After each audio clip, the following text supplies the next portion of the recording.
20. At Yellow Wind Ridge the Tang monk meets adversity. In Mid-Mountain, 8 Rules strives to be first. The Dharma is born through the mind. It'll be destroyed, too, through the mind.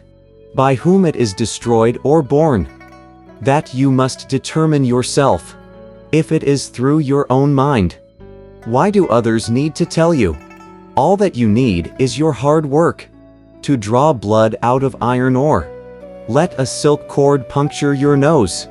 To tie a firm knot on the void. Fasten that to the no-work tree.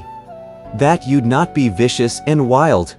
Regard not the thief as your son. And forget all dharma and mind. Let not the other deceive me. With one big punch strike him out first.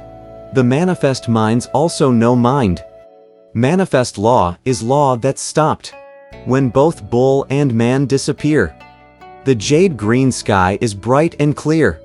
Any autumn moon's just as round. You can't tell one from the other. This enigmatic gatha was composed by Shazeng, master of the law, after he had thoroughly mastered the Heart Sutra, which had, in fact, broken through the gate of his understanding. He recited it frequently, and the beam of spiritual light penetrated by itself to his innermost being. We turn now to tell you about the 3 travelers, who dined on the wind and rested by the waters, who clothed themselves with the moon and cloaked themselves with the stars on their journey. Soon, it was the scene of summer again, beneath a torrid sky. They saw flowers gone, and butterflies cared not to linger.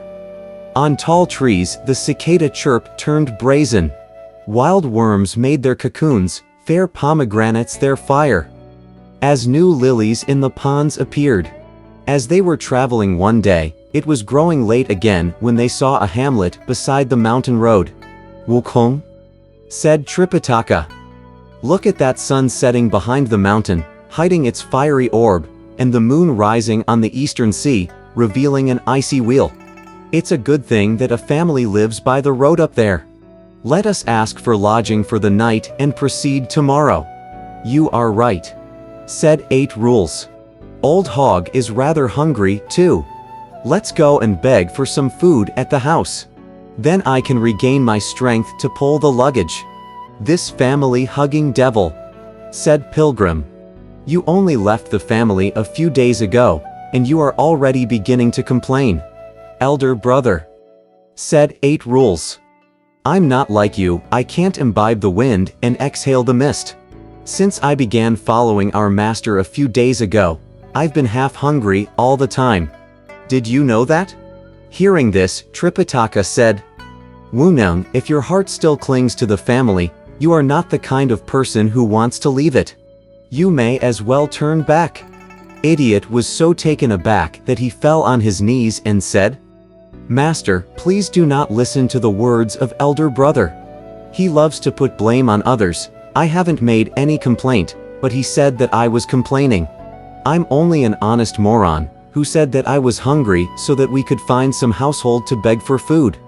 Immediately he called me a family-hugging devil.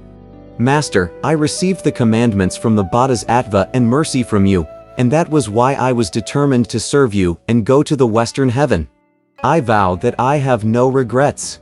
This is, in fact, what they call the practice of strict austerities." "What do you mean? I'm not willing to leave the family." "In that case," said Tripitaka, "you may get up." Leaping up with a bound, Idiot was still muttering something as he picked up the pole with the luggage. He had no choice but to follow his companions with complete determination up to the door of the house by the wayside. Tripitaka dismounted, Pilgrim took the reins, and 8 Rules put down the luggage, all standing still beneath the shade of a large tree. Holding his 9-ringed priestly staff and pressing down his rain hat woven of straw and rattan, Tripitaka went to the door first. He saw inside an old man reclining on a bamboo bed and softly reciting the name of Buddha. Tripitaka dared not speak loudly. Instead, he said very slowly and quietly, "Patron, salutations." The old man jumped up and at once began to straighten out his attire. He walked out of the door to return the greeting, saying, "Honored priest, pardon me for not coming to meet you. Where did you come from? What are you doing at my humble abode? This poor monk, said Tripitaka, happens to be a priest from the Great Tang in the land of the East. In obedience to an imperial decree, I am journeying to the Great Thunderclap Temple to seek scriptures from the Buddha. It was getting late when I arrived in your esteemed region, and I would beg for shelter for one night in your fine mansion. I beseech you to grant me this favor. You can't go there, said the old man, shaking his head and waving his hand. It's exceedingly difficult to bring scriptures back from the Western heaven. If you want to do that, you might as well go the Eastern heaven. Tripitaka fell silent, thinking to himself, the Bodhisattva clearly told me to go to the West. Why does this old man now say that I should head for the East instead? Where in the East would there be any scriptures? Terribly flustered and embarrassed, he could not make any reply for a long time. We now tell you about Pilgrim, who had always been impulsive and mischievous. Unable to restrain himself, he went forward and said in a loud voice, Old man, though you are of such great age, you don't have much common sense. We monks have traveled a great distance to come and ask you for shelter, and here you are trying to intimidate us with discouraging words. If your house is too small and there's not enough space for us to sleep, we'll sit beneath the trees for the night and not disturb you. Master, said the old man, taking hold of Tripitaka, you don't say anything. But that disciple of yours with a pointed chin, shriveled cheeks, a thunder god mouth, and blood-red eyes, he looks like a demon with a bad case of consumption. How dare he offend an aged person like me? An old fellow like you, said Pilgrim with a laugh, really has very little discernment. Those who are handsome may be good for their looks only. A person like me, old monkey, may be small but tough, like the skin around a ball of ligaments. I suppose you must have some abilities, said the old man. I won't boast, said Pilgrim, but they are passable. Where did you used to live? Asked the old man. And why did you shave your hair to become a monk? The ancestral home of Old Monkey, said Pilgrim, is at the Water Curtain Cave in the Flower Fruit Mountain, in the Aulai country of the East Purva Vidya continent. I learned to be a monster spirit in my youth, assuming the name of Wukong, and with my abilities I finally became the great sage, equal to heaven. Because I did not receive any acceptable appointment in heaven, I caused great turmoil in the celestial palace, and incurred great calamities for myself. I was, however, delivered from my ordeals and have turned to Buddhism instead to seek the fruits of truth.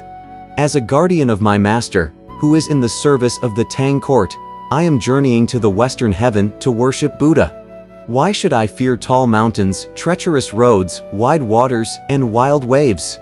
I, Old Monkey, can apprehend monsters, subdue demons, tame tigers, capture dragons, and I know a little about all the matters that a person needs to know to go up to heaven, or to descend into earth. If by chance your household is suffering from some such disturbances as flying bricks and dancing tiles, or talking pots and doors opening by themselves, Old Monkey can quiet things down for you. When that old man heard this lengthy speech, he roared with laughter, and said, So you are really a garrulous monk, who begs for alms from place to place. Only your son is garrulous, said Pilgrim. I'm not very talkative these days, because following my master on his journey is quite tiring. If you were not tired, said that old man, and if you were in the mood to chatter, you would probably talk me to death. Since you have such abilities, I suppose you can go to the West successfully. How many of you are there? You may rest in my thatched hut. We thank the old patron for not sending us away, said Tripitaka. There are 3 of us altogether. Where is the 3rd member of your party? Asked the old man. Your eyes must be somewhat dim, old man, said Pilgrim.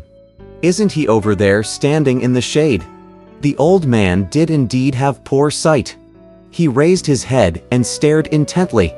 The moment he saw 8 Rules with his strange face and mouth, he became so terrified that he started to rush back into the house, tripping at every step. "Shut the door! Shut the door!" he cried. "A monster is coming." Pilgrim caught hold of him, saying, "Don't be afraid, old man. He's no monster. He's my younger brother." "Fine. Fine. Fine," said the old man, shaking all over. One monk uglier than another. 8 Rules approached him and said, "You are really mistaken, aged sir, if you judge people by their looks. We may be ugly, but we are all useful." As the old man was speaking with the 3 monks in front of his house, 2 young men appeared to the south of the village, leading an old woman and several young children. All of them had their clothes rolled up and were walking barefoot, for they were returning after a day's planting of young shoots of grain. When they saw the white horse, the luggage, and the goings-on in front of their house, they all ran forward, asking, "What are you people doing here?" Turning his head, 8 Rules flapped his ears a couple of times and stuck out his long snout once, so frightening the people that they fell down right and left, madly scattering in every direction. Tripitaka, alarmed, kept saying, "Don't be afraid. Don't be afraid. We are not bad people. We are monks in quest of scriptures." Coming out of his house, the old man helped the old woman up, saying, "Mama, get up. Calm yourself. This master came from the Tang court. His disciples may look hideous, but they are really good people with ugly faces. Take the boys and girls back into the house."